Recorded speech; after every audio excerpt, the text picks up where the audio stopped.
Hi, in this video we are going to compare an if formula with an IFS formula.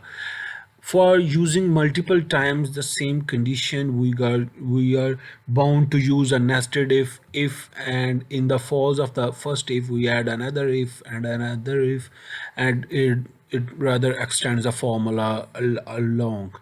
And it would be best if we use an IFS formula, so we don't need to add brackets again and again and again.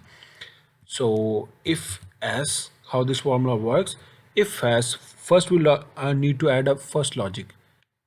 This form c6 is greater than or equal to 35.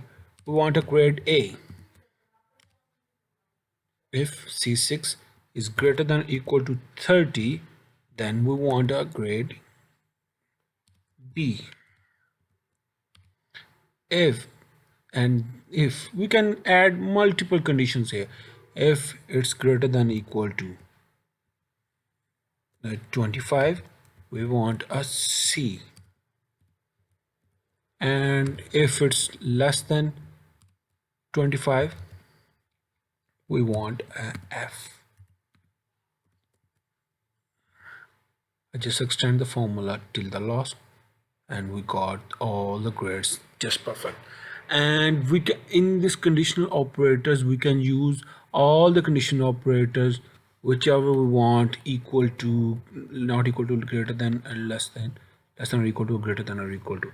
This all can work in different conditions and different scenarios.